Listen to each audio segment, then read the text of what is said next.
El cristiano vive por fe. No por ver, no por emociones, no por lo que nuestros corazones sienten. De hecho, Jeremías dice que el corazón es perverso. Y muchas personas te dicen, no, guíate, sigue tu corazón.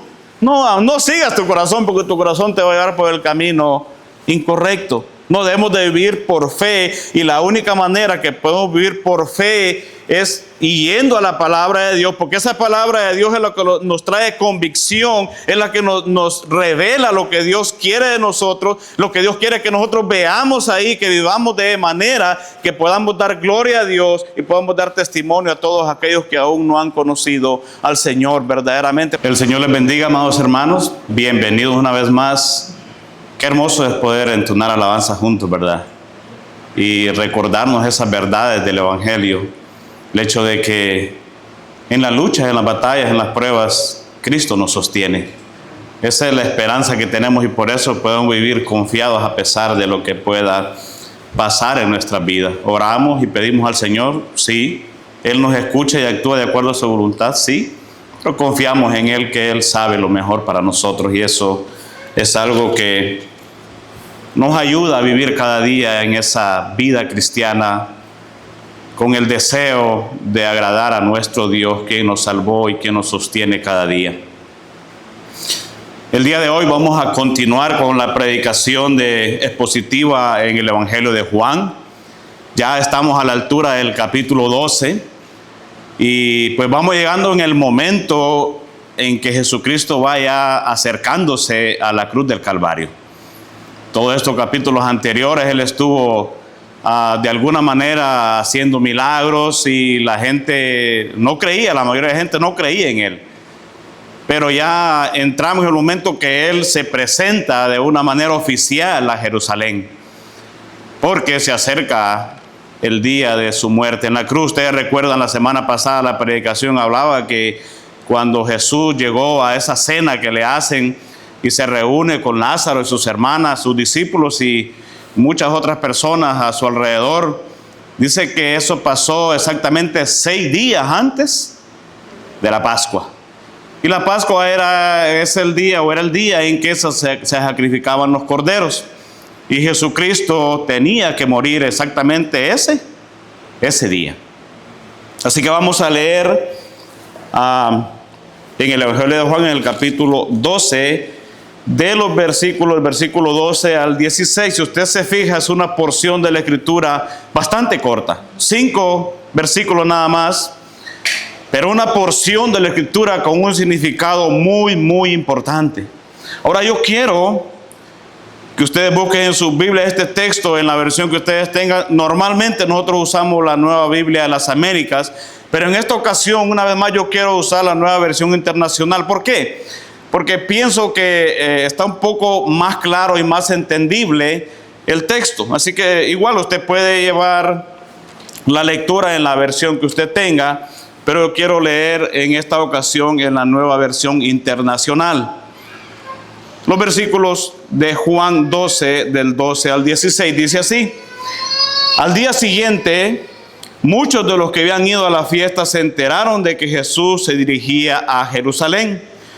Tomaron ramas de palma y salieron a recibirlo, gritando a voz en cuello: Hosana, bendito el que viene en el nombre del Señor, bendito el Rey de Israel. Jesús encontró un burrito y se montó en él, como dice la Escritura. No temas, oh hija de Sión, mira que aquí viene tu rey montado sobre un burrito. Al principio sus discípulos no entendieron lo que sucedía. Solo después de que Jesús fue glorificado, se dieron cuenta de que se había cumplido en él lo que de él ya estaba escrito. Vamos a orar. Padre, te damos gracias. Una vez más, Señor, nos enfrentamos a una porción de tu palabra que es verdad, suficiente y necesaria para cada uno de nosotros, Señor, donde se revela tu voluntad, donde se revela, Señor, tu plan perfecto de redención a la humanidad en Jesucristo. Ayúdame, Señor, a presentar, a predicar, Señor, este mensaje, este sermón, Señor, de manera entendible, de que se pueda, Señor, ver realmente lo que tú quieres, Señor, enseñar en este pasaje y podamos aplicarlo, Señor, a nuestras vidas. Prepara nuestros corazones, nuestra mente, que esté dispuesta, Señor, a escuchar tu palabra. Que no sea, Señor, mi opinión, sino tu palabra, Señor, predicada, enseñada y aplicada a nuestras vidas. Perdona nuestros pecados, Señor, y ayúdanos a vivir cada día para ti. Te lo pedimos en Cristo Jesús, nuestro Señor y Salvador. Amén. Este pasaje, generalmente, igual yo creo que ustedes en sus Biblias pueden ver que tiene un título, y en la mayoría de Biblias, la entrada triunfal. Pero yo he querido darle otro título. El título que le he dado a este sermón es la presentación general o oficial de Jesús como Mesías a Israel. La presentación oficial de Jesús como Mesías a Israel. De hecho, la entrada triunfal es el tema más común en todas las Biblias, y la mayoría de sermones se predican con ese tema porque en verdad es una entrada triunfal. Ahora, esta entrada triunfal puede verse de dos maneras. Fue triunfal en el sentido de que se llevó a cabo el plan de Dios de redención por medio de Jesucristo, pero no fue triunfal en el sentido de la multitud que aclamaba al Mesías, porque si usted se da cuenta, la multitud que estaba aclamando a Jesucristo ese día como el Mesías era enorme, según vamos a ver los evangelios sinópticos, y aún Juan habla de que era una multitud bastante grande que aclamaba a Jesús como el Mesías. Pero sucede que el viernes, el día de la Pascua, el día de la crucifixión, posiblemente la mayoría de esa multitud clamaba: crucifícale. Entonces, en realidad fue triunfal en el sentido de que el plan de Dios se llevó a cabo en Jesucristo, pero no era lo que la multitud realmente esperaba. Tristemente es lo que sigue sucediendo el día de hoy. ¿Por qué? Porque la multitud esperaba a un Mesías libertador, a un Mesías que viniera a darle libertad de la opresión de Roma, pero no se daban cuenta que en realidad lo que ellos necesitaban era alguien que les diera libertad del pecado, y eso solamente podía hacerlo Jesucristo, pero ellos no lo podían ver. Sucede lo mismo el día de hoy. Muchas personas a veces se emocionan y dicen: aleluya, Jesucristo, Él es el Mesías, pero realmente no se dan cuenta de lo que esto significa en realidad, que Él sea el Mesías, el Señor, el Salvador, el Rey de Reyes y Señor de Señores. Y yo quiero predicar este sermón usando 4 puntos, y vamos a ver aquí 4 características en esta entrada triunfal de Jesucristo en Jerusalén. El primer punto es que Jesucristo entró, amados hermanos, en Jerusalén en el momento exacto. Y lo vamos a ver en Juan 12, en el versículo 12, en la parte A. En el segundo punto, Jesucristo entró, o esta entrada triunfal de Jesucristo fue con la multitud alborotada y emocionada. Lo vamos a ver en los versículos 12, la parte B, y en el versículo 13.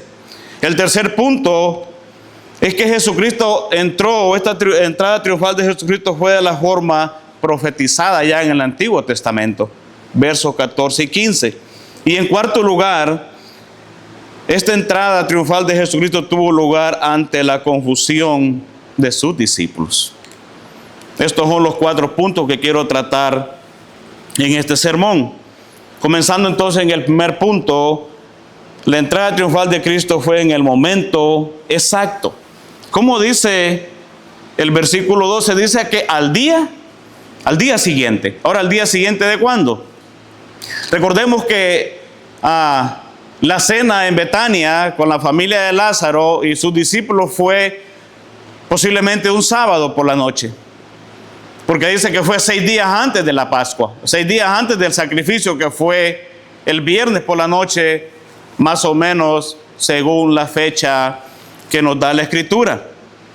Ahora, al día siguiente entonces fue posiblemente el domingo. Por eso es que el domingo se le ha llamado Domingo de Ramos. Porque el domingo es el día de la entrada triunfal de Jesucristo en Jerusalén. Ahora es interesante porque esta entrada fue exactamente el día en que ya estaba profetizada en el Antiguo Testamento. Si usted se va por un momento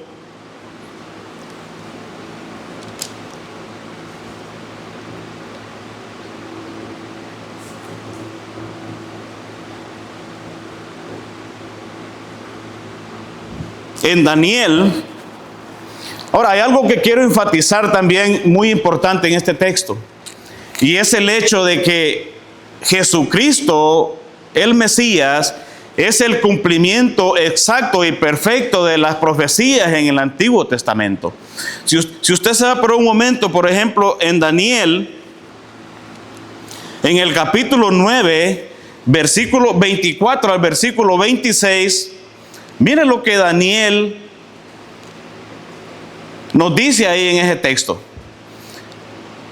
Dice que 70 semanas han sido decretadas sobre tu pueblo y sobre tu santa ciudad, para poner fin a la transgresión, para terminar con el pecado, para expiar la iniquidad, para traer justicia eterna, para sellar la visión y la profecía, y para ungir el lugar santísimo.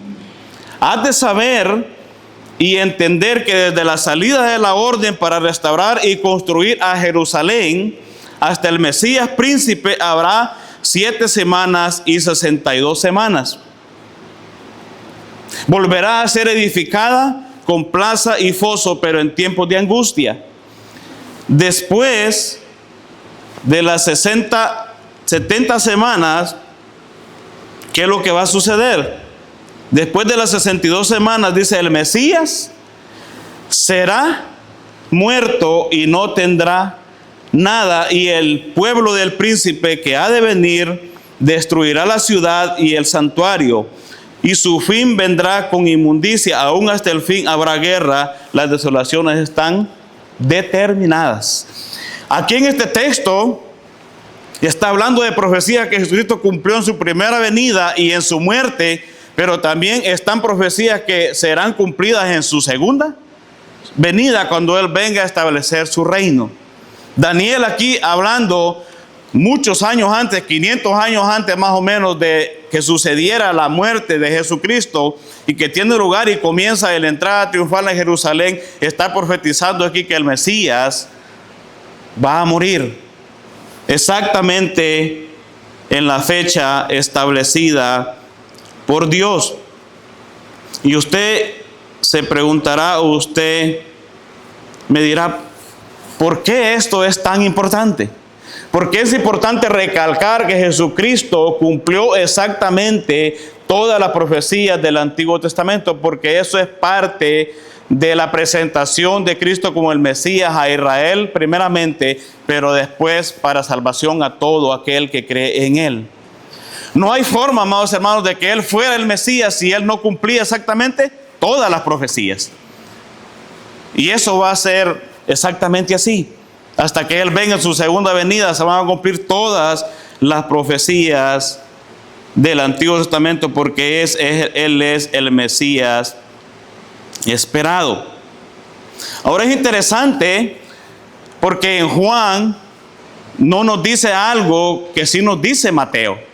Por eso es que los evangelios sinópticos y Juan tienen diferentes versiones, pero todas ellas se unen y es al final la misma historia. Miren lo que sucede o lo que nos narra Mateo en el capítulo 26, versículo 14 al 16. Ustedes recuerdan que en la cena a María dice que derramó este perfume de mucho dinero en los pies y posiblemente creo que Mateo mismo dice que en la cabeza y en todo el cuerpo del Señor. Pero Judas se molestó, y posiblemente no solo Judas, muchos de los que estaban ahí. Recuerde que estaba Jesús, María, Lázaro, Marta, los discípulos y los que llegaron al chisme, porque hay muchos que llegaron ahí, dice, porque como sabían que iba a estar Lázaro, el que había resucitado a Jesús, querían ver, querían saber. ¿Sabe? Dicen unos van a la bulla, otros a la cabulla, y por ahí hay mucha gente. Pero miren lo que dice Mateo capítulo 26, versículo 14 al 16. Entonces uno de los 12, llamado Judas Iscariote, fue a los principales sacerdotes y les dijo: ¿qué están dispuestos a darme para que yo les entregue a Jesús? Esta parte no la vemos en Juan, pero ya Judas empezó ya a ser parte de la trama del plan que tenían los principales sacerdotes y las autoridades religiosas judías para matar a Jesucristo. Dice: ¿qué están dispuestos a darme para que yo les entregue a Jesús? Y ellos le pesaron 30 monedas de plata, 30 ciclos, 432 gramos, y desde entonces Judas buscaba una oportunidad para entregar a Jesús. Ahora, esto no quiere decir, amados hermanos, que el plan que estos hombres trazaron para matar a Jesús en realidad se llevó a cabo como ellos lo planearon, porque nos vamos a dar cuenta que no fue así. Jesucristo y el Padre estaban en control de todos los acontecimientos llevados a cabo y cómo iba a suceder todo para que Él llegara a la cruz del Calvario. Todo sucedió de acuerdo al plan perfecto de Dios. Nada de lo que las autoridades religiosas hicieron forzaron el plan que Dios tenía. De hecho, ustedes recuerdan que cada vez que ellos querían matarlo, ¿qué pasaba?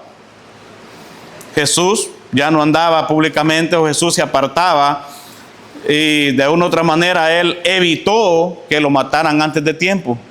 De hecho, en una ocasión, creo que en el capítulo 6 de Juan, quisieron también hacerlo rey, aclamarlo como en esta ocasión, y Él simplemente se apartó porque no era la hora exacta que Dios había planificado. Ahora, en este momento, amados hermanos, como la Escritura dice, ha llegado la hora de la muerte del Señor. Miren lo que dice en el Evangelio de Juan, ahí mismo en el capítulo 12, pero en el versículo 23, Jesús le respondió: ha llegado la hora para que el Hijo del Hombre sea glorificado. Y en el 13:1, en Juan 13:1 también, dice que antes de la fiesta de la Pascua, esto lo recalca también siempre el Evangelio de Juan, porque es necesario que entendamos que tenía que morir en la fiesta de la Pascua. Sabiendo Jesús que su hora había llegado para pasar de este mundo al Padre, habiendo amado a los suyos que estaban en el mundo, los amó hasta el fin. Había llegado ya su hora, pero lo haría en sus términos. Él moriría en el tiempo predeterminado por Dios, y los líderes judíos no podían hacer absolutamente nada. ¿Por qué digo esto? Porque miren lo que pasa en Mateo capítulo 26, versículo 3 al 5. Dice que entonces los principales sacerdotes y los ancianos del pueblo se reunieron en el patio del sumo sacerdote llamado Caifás, y con engaño, recuerda que buscaron testigos falsos para que testificaran de lo que él supuestamente hacía. Dice: y con engaño tramaron entre ellos prender y matar a Jesús, pero decían: no durante la fiesta, para que no haya tumulto en el pueblo. Sí, lo vamos a matar, pero esperen que pase todo este ruido, hay mucha gente. Después de que pase la fiesta, entonces ponemos manos en el asunto. Vaya, ellos tenían ya entretejido su plan, pero lo que ellos no sabían es que el plan de Dios era el que se iba a cumplir, porque el plan de Dios siempre es el plan perfecto. Y nada, amados hermanos, que las personas o los líderes o los reyes o los presidentes puedan hacer o tramar que pueda truncar el plan de Dios, porque el plan de Dios es perfecto y se va a cumplir al pie de la letra. Pero sin importar, amados hermanos, los deseos de sus enemigos, el Señor moriría en el momento preciso, preordenado por Dios, como ya lo vemos en la Escritura. Por ejemplo, en Juan capítulo 10, versículos 17 y 18, miren lo que Jesucristo dice. Por eso el Padre dice: me ama, porque yo doy mi vida para tomarla de nuevo. Nadie me la quita, sino que yo la doy de mi propia voluntad. Tengo autoridad para darla y tengo autoridad para tomarla de nuevo.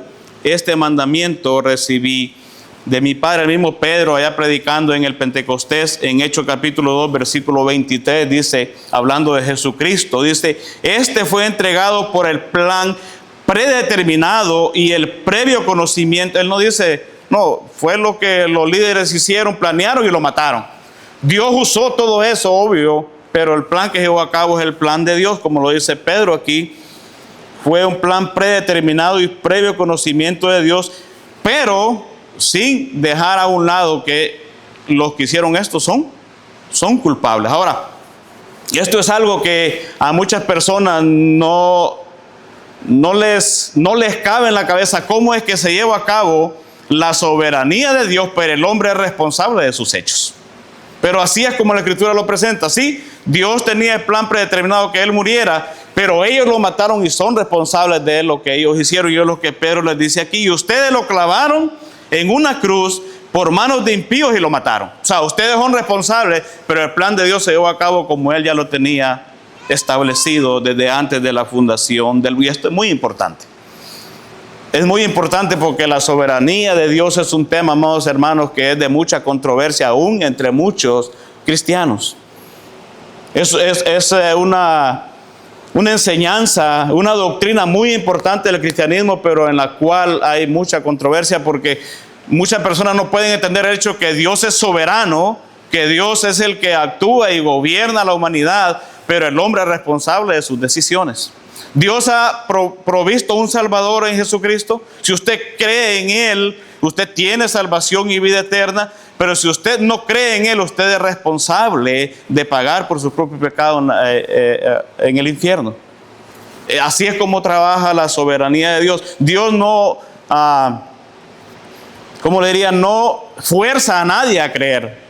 Dios presenta el plan de salvación, usted es responsable de creer o no creer. Y ahí en esa forma trabaja la soberanía de Dios y la responsabilidad del hombre. Nadie el día de mañana que esté en el infierno va a decir: Dios es responsable. No, cada quien es responsable de pagar su propio pecado o creer en Jesucristo, quien ya pagó por nuestros pecados en la cruz del Calvario. Aquí entonces, amados hermanos, Él entró en esta entrada triunfal a Jerusalén, como ya estaba establecido y ya sabiendo que iba camino a la cruz y que sus días estaban ya cerca. Sus días, como decimos, estaban contados en esta tierra. Amados hermanos, esta entrada triunfal de Jesucristo en Jerusalén y el hecho de que entró en el momento exacto, en el momento preciso, nos trae a nosotros al día de hoy la confianza, la seguridad de que Él puede salvarnos, de que Él puede sostenerlos, de que Él es el Rey de Reyes y Señor de Señores. Y aunque esta entrada triunfal, como lo vamos a ver en los siguientes puntos, no era como lo esperaba la multitud, era como Dios lo había establecido, porque entró de forma humilde. No era como ellos esperaban. Con eso pasamos entonces al segundo punto, y es que esta entrada triunfal de Jesús fue con la multitud alborotada y emocionada. Dice que grandes multitudes que habían venido a la fiesta, a la fiesta de la Pascua, de hecho llegaban unos días antes para purificarse y estar listos para esta fiesta. Dice que al oír que Jesús venía a Jerusalén, ¿qué pasó? Tomaron ramas de palmera y salieron a recibirle y clamaban: Hosana bendito el que viene en el nombre del Señor, el Rey de Israel. Ahora, esta multitud que acompañaba a Jesucristo, según los historiadores, era una multitud bastante grande. Muchos de ellos dicen que por lo menos había ahí 1 millón de personas. Imagínese usted, 1 millón de personas aclamando todas a una voz: Hosana, bendito el que viene en el nombre del Señor. Obviamente, con toda certeza, los líderes religiosos no estaban aclamando esto que estaba haciendo la multitud, porque sabemos que si era alguien que eran hostiles a Jesucristo, eran los líderes religiosos del pueblo judío. Ahora, cuando el Señor salió de Betania iba acompañado por la multitud. ¿Se acuerda que en la cena ya había una gran multitud que fue, como decía, a ver lo que estaba pasando, a ver a Lázaro que en verdad había resucitado?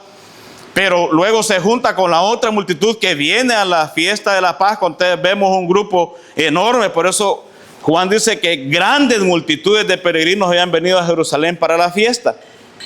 Y como vieron que Jesús venía, dijeron, pues vamos a ver, supuestamente con seguridad, a ver qué milagro va a hacer ahora, porque siempre estaban detrás de él. ¿Por qué? Por los milagros. De hecho, en alguna ocasión les dijo él, ustedes me siguen porque yo les doy de comer. No me siguen porque soy el pan de vida y porque soy el que les puede dar vida eterna y que les puede perdonar sus pecados. Ahora, con seguridad nos damos cuenta, según Juan, que estas multitudes estaban emocionadas.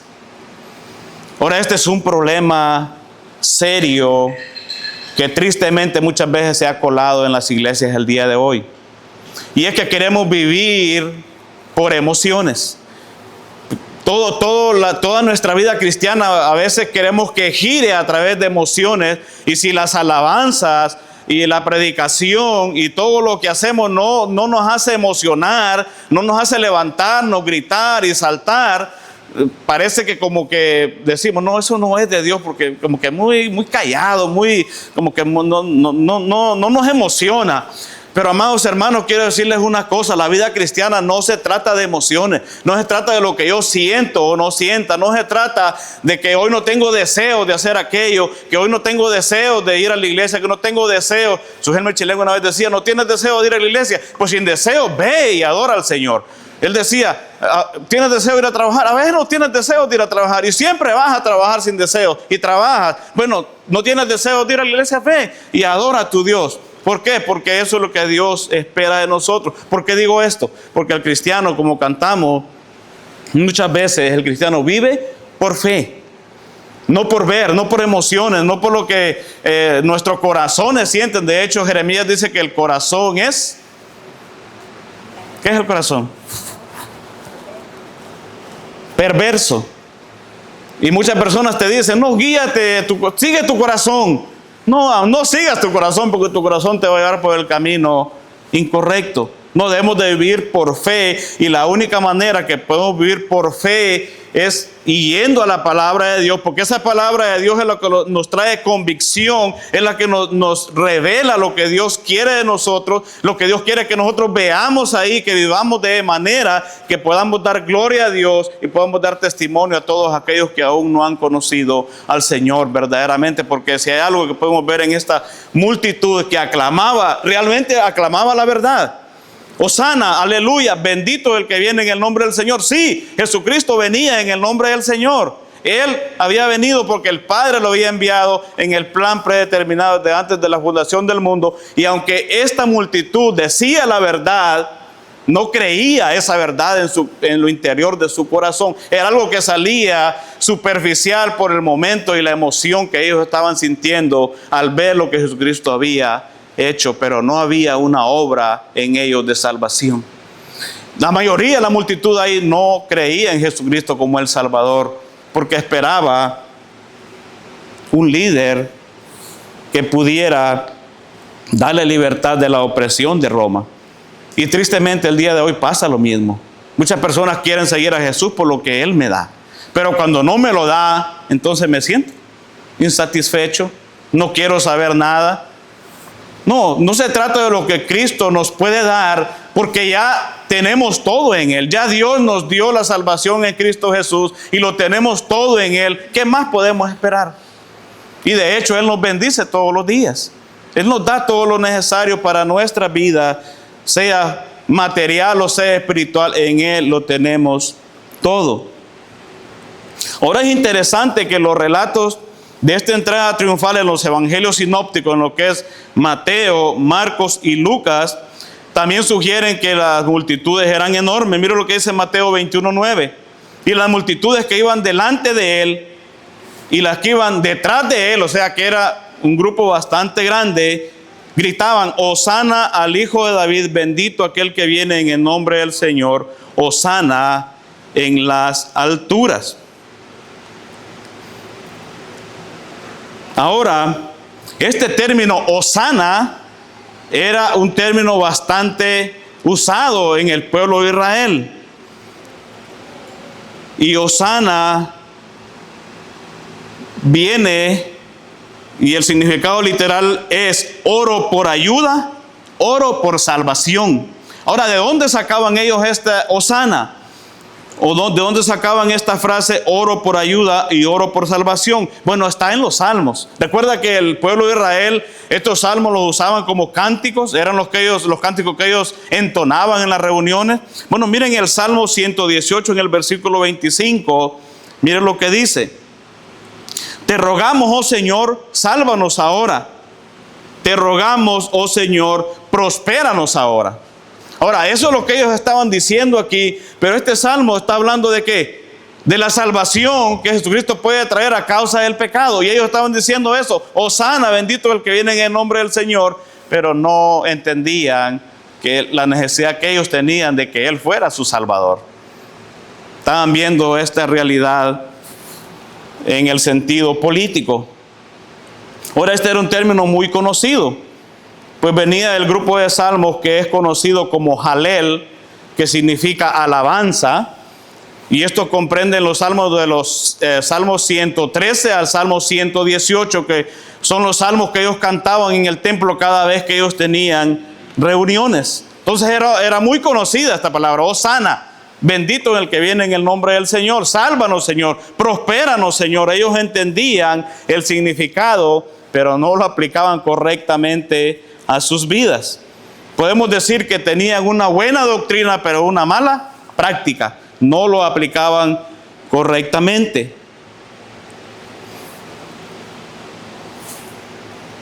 Ahora sí, con seguridad vemos, amados hermanos, que esta frase afirmaba que Jesucristo realmente era el Mesías esperado.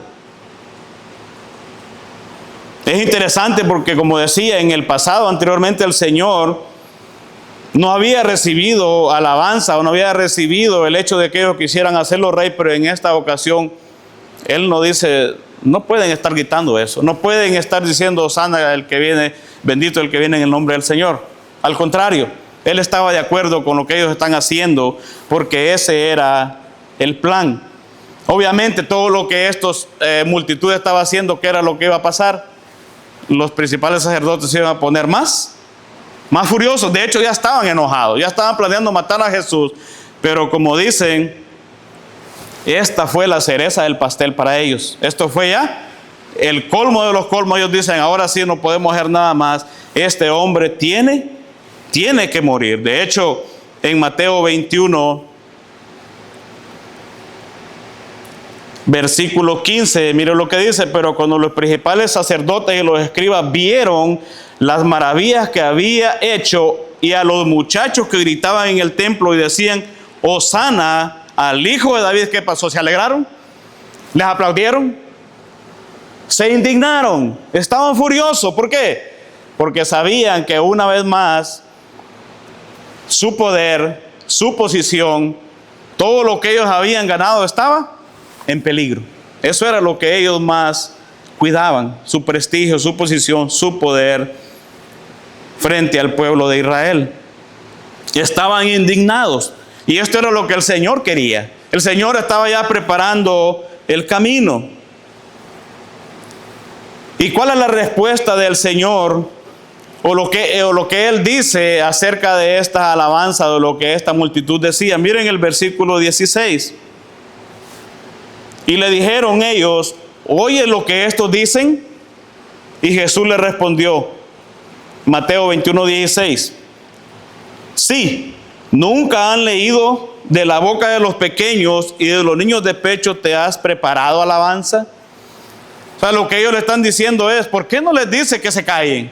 ¿Por qué no les dice que no pueden estar gritando eso? Porque tú no eres el Mesías. Y Él les dice: obviamente van a decir eso porque ya está escrito que de la boca de los niños y de los muchachos has perfeccionado la alabanza. Creo que Lucas dice que ellos le dijeron que callara la multitud, y Él les dice: si esta multitud calla, las piedras hablarán. Porque de una u otra manera ya estaba establecido que esto tuviera lugar en esa fecha exacta. Ahora, amados hermanos, nos damos cuenta también con tristeza que en lugar de alegría al Señor por todos estos gritos y toda esta emoción de la gente que parecía feliz por ver al Mesías y parecía entender quién era Él, Jesucristo sentía dolor por la actitud superficial de las personas hacia Él, pues sabía que muchos de quienes lo saludaban como Mesías ese día domingo pedirían a gritos por su muerte el viernes siguiente. Miren lo que dice Lucas 19, 41 al 44, y esto es realmente triste. Es triste como cuando usted predica el evangelio y la persona le dice, bueno, tal vez otro día, cuando yo pueda, ahorita yo estoy muy ocupado. Es triste cuando la gente reacciona de esa manera al evangelio, pero vemos que eso es algo común y corriente cuando se predica el evangelio. Lucas 19, 41 al 44 dice, y cuando llegó cerca de la ciudad, al verla, lloró sobre ella diciendo, oh, si también tú conocieses, a lo menos en este día, lo que es para tu paz, mas ahora está encubierto de tus ojos, porque vendrán días sobre ti cuando tus enemigos te rodearán con vallado y te sitiarán y por todas partes te estrecharán y te derribarán a tierra y a tus hijos dentro de ti y no dejarán en ti piedra sobre piedra por cuanto no conociste el tiempo de tu visitación. Jesucristo vino a los suyos, como dice en el inicio del Evangelio de Juan, a los suyos vino, pero los suyos no le recibieron. Pero luego está ese texto muy hermoso, dice, pero a todos aquellos los que le recibieron, les dio la potestad de ser hechos hijos de Dios. Y ahí estamos tú y yo, por la misericordia de nuestro Dios. Entonces no solamente Jesucristo entró a Jerusalén en el momento exacto, no solamente entró con la multitud alborotada y emocionada, pero en tercer lugar, amados hermanos, entró de la forma profetizada. En tercer lugar, Él entró de la forma profetizada. Miren lo que dice el versículo 14 y el versículo 15. Jesús encontró un burrito y se montó en él, como dice la Escritura. No temas, hija de Sión. Mira, aquí viene tu rey montado sobre un burrito. Ahora, ¿por qué es importante esto también? ¿Cómo creen ustedes? Bueno, ustedes saben, ¿no? ¿Cómo creen ustedes que entraban los reyes cuando venían triunfantes de la guerra al lugar donde los estaban esperando sus habitantes? ¿Montados en un burrito? No, en un caballo. Obviamente, usted ve los reyes y todos los que han ido a la batalla, ¿cómo entraban? Entraban alegres, contentos y en un caballo, algo, no que un pony, un caballito ahí cualquiera, no, de los caballos que usted los miraba y decían, wow, porque ahí venía montado ¿quién? El rey. El rey no era cualquier persona, era una persona admirada, era una persona que tenía poder en el pueblo y cuando entraba triunfante de la guerra, obviamente venía montado en un caballo con la multitud cuidándolo, pero en este caso, el rey de reyes, el señor de señores entró montado en un burrito. ¿Por qué? Porque Él entró como el Cordero de Dios que quita el pecado del mundo. Entró con toda la humildad que caracteriza a nuestro Señor y a nuestro Salvador, sin arrogancia, sin tanta... El ruido de hecho lo hicieron la multitud, pero estaba equivocada. Pero entró humilde, sabiendo que iba a morir por nuestros pecados. Ahora, si nos damos cuenta, el Evangelio de Juan no nos dice cómo encontró el burrito ni todo lo que pasó, pero si nos vamos al Evangelio de Mateo, en el capítulo 21,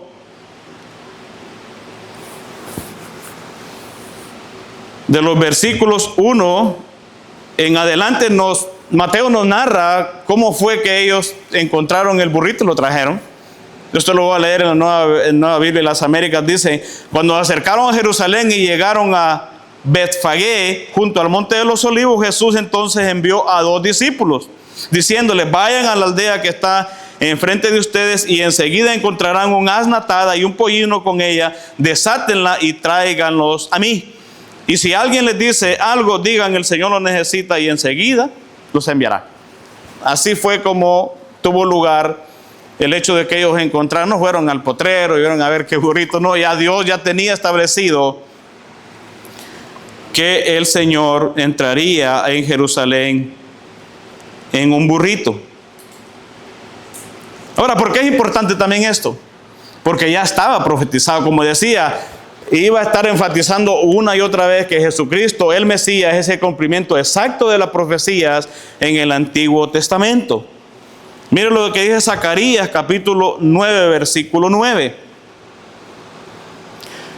Regocíjate sobremanera, hija de Sión, aquí hablando de Jerusalén, de Israel en general. Da voces de júbilo, hija de Jerusalén, tu rey viene a ti, justo y dotado de salvación. Y mire, humilde, montado en un asno, en un pollino, hijo de asna. Un burrito. De hecho, aquí se usan términos que nosotros no usamos muy a menudo. Por eso yo leí al principio la Nueva Versión Internacional, porque pollino, asno, hijo de asna, como que es un poco confuso, ¿no? Pero venía montado en un burrito. El hecho es que él entró de forma humilde, como ningún otro rey podía haberlo hecho, como solamente él pudo hacerlo. Si Jesús, amados hermanos, hubiera sido el guerrero que estas personas esperaban, el guerrero conquistador esperado por el pueblo, montar un caballo de guerra había sido lo más apropiado. De hecho, eso sucederá cuando Él venga en su segunda venida, cuando él ya venga a establecer su reino. Mire lo que dice Apocalipsis capítulo 19, versículo 11. Vi el cielo abierto y apareció un caballo blanco. Oh, ahora sí, aquí apareció el caballo, Apareció un caballo blanco, el que lo montaba se llamaba Fiel y Verdadero, y con justicia juzga y hace la guerra. ¿Por qué? Porque Él es el Rey de Reyes y Señor de Señores. Pero en la primera venida Él vino como el Cordero de Dios. De hecho, Isaías 53 habla de todo el sufrimiento que Él iba a pasar, de cómo iba a ser despreciado, y que Él no abrió su boca. ¿Por qué? Porque Él venía a salvar, Él venía en el plan de salvación, pero no en su segunda venida. Su segunda venida vendrá como el Rey de Reyes y Señor de Señores. Y todo aquel que no se humilló, todo aquel que no le reconoció, tristemente, como dice Filipenses capítulo 2, toda rodilla se doblará delante de Él. Ya en ese momento no va a ser de forma voluntaria, en ese momento ya va a ser demasiado tarde, pero de una u otra manera dice que todo mundo, toda rodilla se va a doblar delante de Él y va a reconocer que Jesucristo es el Señor, para gloria de Dios Padre.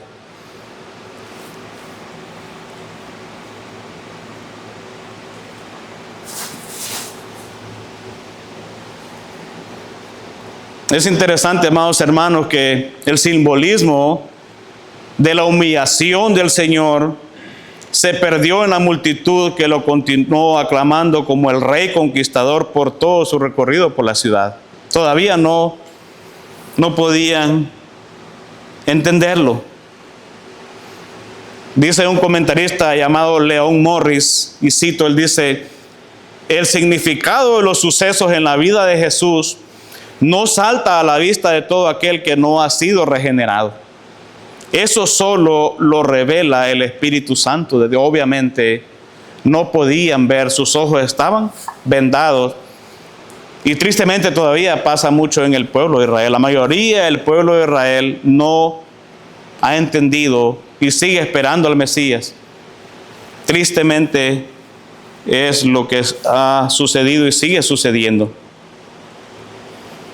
Con esto llegamos entonces al último punto, y es que esta entrada triunfal, amados hermanos, no solamente fue en el momento exacto, no solamente con la multitud alborotada y apasionada, no solamente de la forma profetizada en Zacarías y en Daniel, pero también esta entrada triunfal fue ante la confusión de sus discípulos.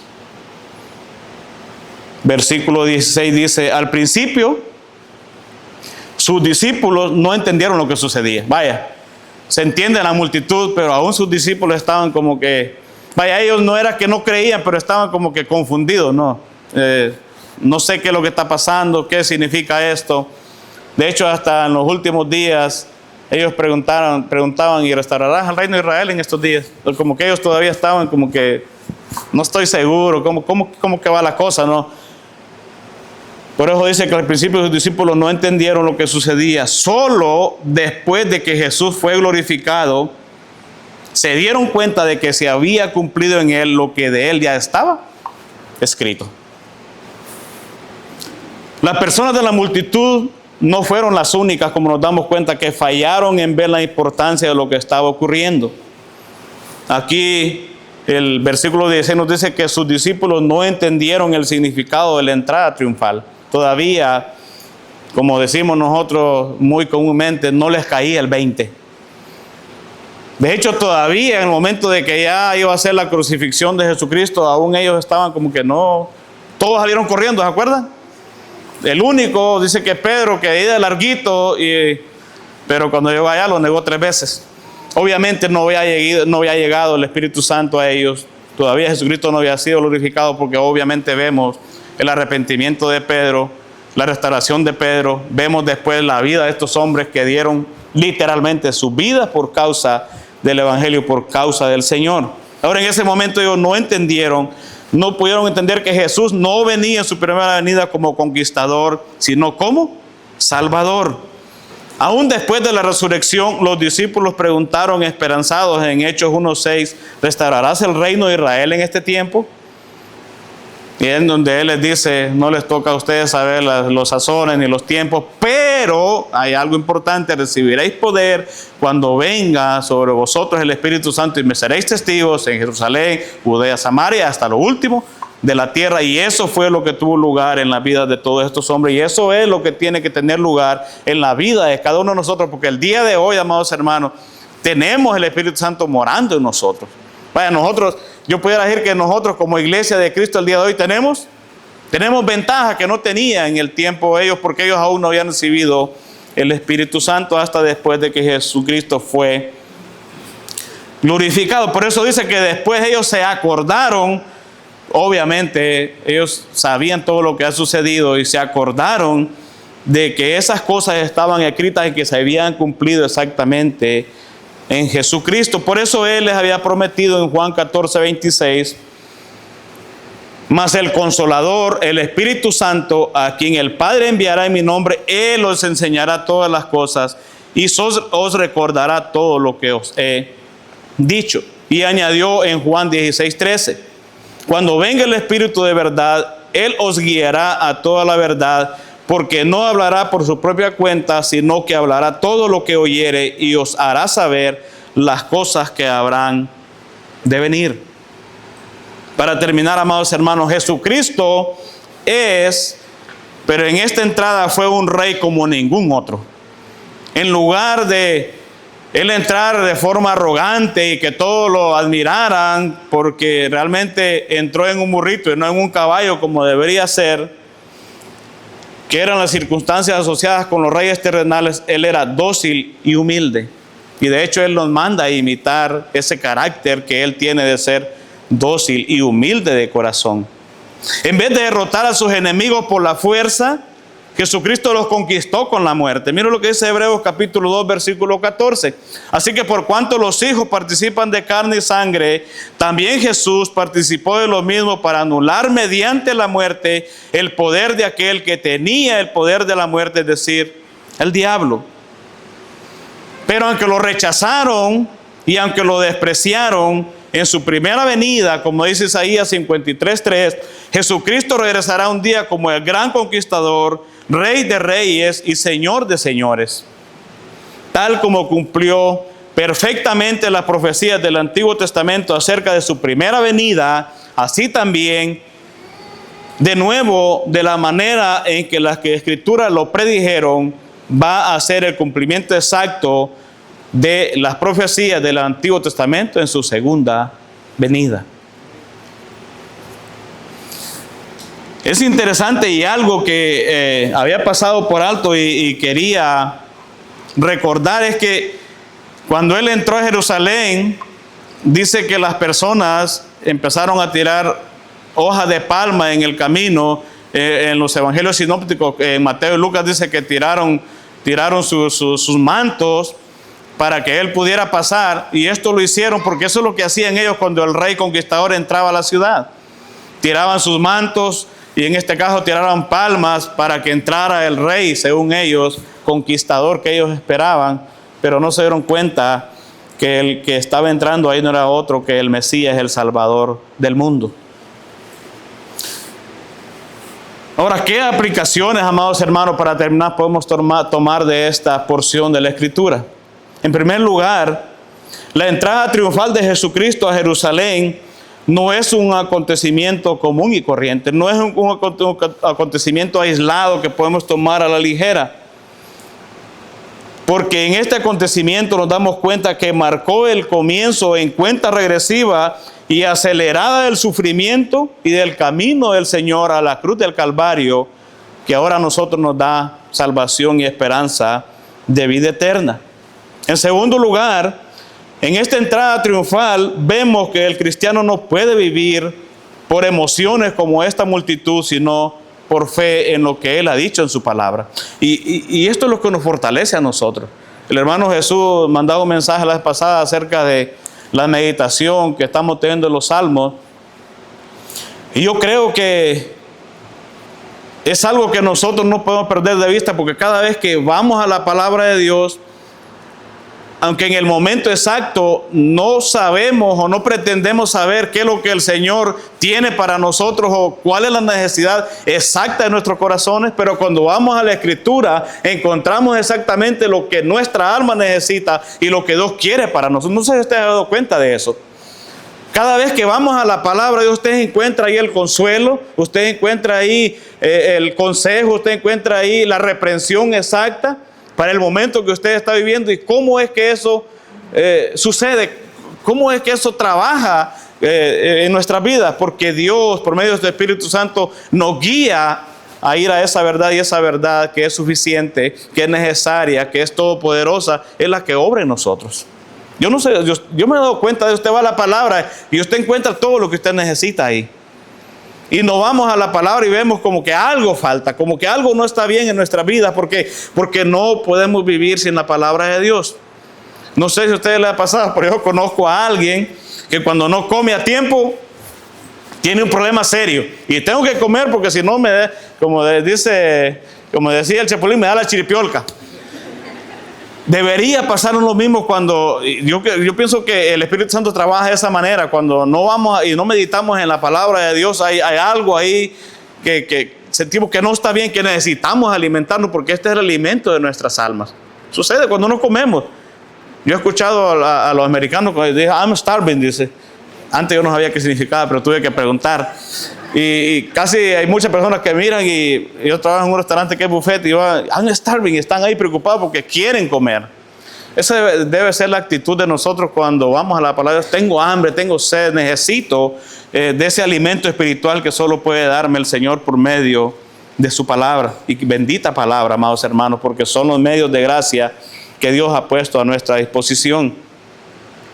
Por último, pero más importante, amados hermanos, vemos aquí entonces en esta porción de la Escritura, pero en toda la Escritura en general, en el Nuevo Testamento, que Jesucristo es el cumplimiento exacto de todas las profecías en el Antiguo Testamento.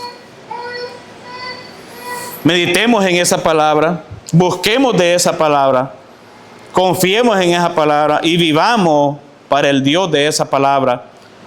Como dice el escritor a los Hebreos, siempre puestos los ojos en Jesucristo, el autor y consumador de nuestra fe. El Señor les bendiga. Padre, te damos gracias. Una vez más, Señor, por medio de tu palabra, tú nos exhortas y nos enseñas a confiar en ti, Señor. A meditar en todas estas verdades en el Antiguo Testamento, todas estas profecías, todo lo que tus profetas, Señor, hablaron acerca de tu Hijo Jesucristo, el Mesías. Que dicho sea de paso, muchos de ellos en el momento no entendían, Señor, todas estas cosas que ellos estaban profetizando, pero por fe creían que esto tendría lugar en algún momento. Te damos gracias porque así como ellos vivieron por fe y no por vista, confiaron en las promesas, como confió Abraham, como confió Isaac, como confió Moisés, como confió David, como confiaron todos los profetas. Y ahora, Señor, tú demandas de nosotros como parte de tu pueblo que confiemos en tu palabra, porque tu palabra es verdadera, es exacta, es suficiente, Señor, y tiene poder para transformar, Señor, tiene poder para santificar, tiene poder, Señor, para corregir, y esa palabra es la que necesitamos para nuestras vidas. Ayúdanos a meditar en ella, ayúdanos a atesorarla en nuestros corazones, ayúdanos a compartirla con aquellos que no te conocen, y ayúdanos, Señor, a ser valientes y a vivir para ti cada día de nuestras vidas. Gracias porque Jesucristo, Señor, en esta ocasión entró como el cordero que venía a morir, entró humilde montado sobre un burrito, pero sabemos que un día Él vendrá como el Rey de Reyes y Señor de Señores, y podremos adorarle por toda la eternidad y podremos decirle: gracias, Señor, por todo lo que nos has dado. Como lo podemos hacer el día de hoy, como nos podemos gozar el día de hoy en la realidad de que Él es nuestro Señor, Él es nuestro Salvador, y que tú, Señor, Dios, eres nuestro Padre y que pertenecemos a tu pueblo. Ayúdanos a meditar en estas verdades en el resto de esta semana, Señor, y a vivir para ti, confiando en tus promesas y en tu obra redentora alrededor del mundo. Te lo pedimos en Cristo Jesús, nuestro Señor y Salvador. Amén.